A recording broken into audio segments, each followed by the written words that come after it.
Bonjour à tous, j'espère que vous allez bien. Dites qu'on y a une nouvelle vidéo sur le premier chapitre en français, les rois, les textes historiques. C'est parti. D'abord, نبدأ des généralités sur le texte historique. النص التاريخي.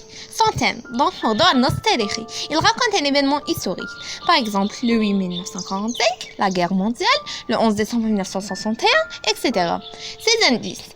دونك كيفاه نعرفوا بلي نص تاريخي نلقاو فيه لي دات تي لي ليو ظروف الزمان والمكان دي بيرسوناج هيستوريك زيرو يوسف de Gaulle par exemple. Donc il est plein de noms propres. نروحو دوكا la visée communicative de l'auteur. Donc هدف الكاتب من نصه elle est informative. Alors il informe pour nous raconter يسرد d'écrire يصف ou bien témoigner. Témoigner معناتها يدرج شهادة أحد في نصه. Dans la narration, l'auteur peut être objectif ou bien subjectif. Généralement, il est objectif, neutre, c'est-à-dire il est absent dans son texte. Mais parfois, il peut être subjectif, donc présent. Les marques de subjectivité de l'auteur. عندنا les verbes et les expressions d'opinion. Je pense, je trouve, à mon avis, selon moi, personnellement, etc. عندنا les pronoms personnels de la première personne du singulier et de la première personne du pluriel.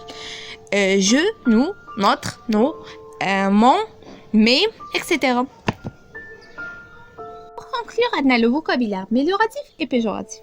Des mots valorisants et d'autres dévalorisants. Des adjectifs bons, beau par exemple, et pas bon, sale. Le vocabulaire du texte historique. On trouve souvent le champ lexical de la guerre. Donc, al-harb, armée, colonisation, torture, répression par exemple. Le champ lexical, ce sont des mots qui représentent le même thème. Qui ont le champ lexical de l'école. On le directeur, élève ou bien étudiant, les livres, les leçons, les classes, etc. Pour le champ lexical, يقدروا يقولوا لكم خرجوا des termes, bien des mots, ou là des expressions, donc عبارات.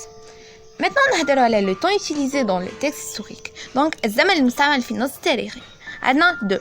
عندنا le présent de l'indicatif et le passé simple. نبداو le présent de l'indicatif ou là le présent de narration. Les terminaisons ديالو. عندنا trois groupes. Premier groupe, deuxième groupe, troisième groupe. Premier groupe يخلص le ER. Donc, les terminaisons ديالو هما E, ES, E, ONS, EZ, ENT. Le verbe chanter par exemple.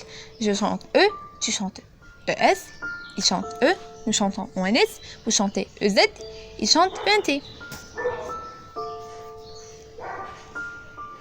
Les verbes du deuxième groupe, يخلصوا بالIR.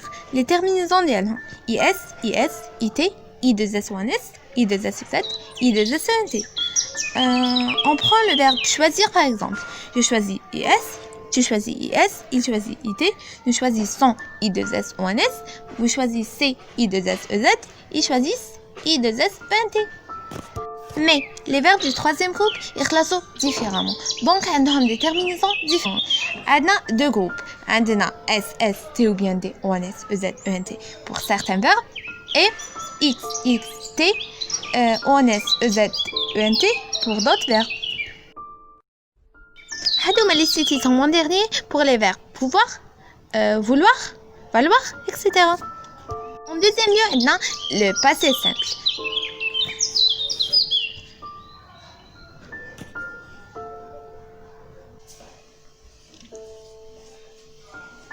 La conjugaison passé simple, elle est très facile pour les trois groupes.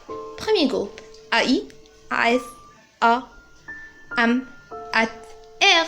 Deuxième groupe, IS, IS, IT, IM, IT, IR. Troisième groupe, on a deux modèles. US, US, UT, UM, UT, UR ou bien IS, IS, IT, IM, IT, IR. On va prendre un exemple, c'est le verbe faire. C'est un verbe de troisième groupe. Il classe RE. Les terminaisons d'elle. Je fis IS, tu fis IS, il fit IT, nous fîmes IM ES, vous fîtes ITES, ils firent IRENT.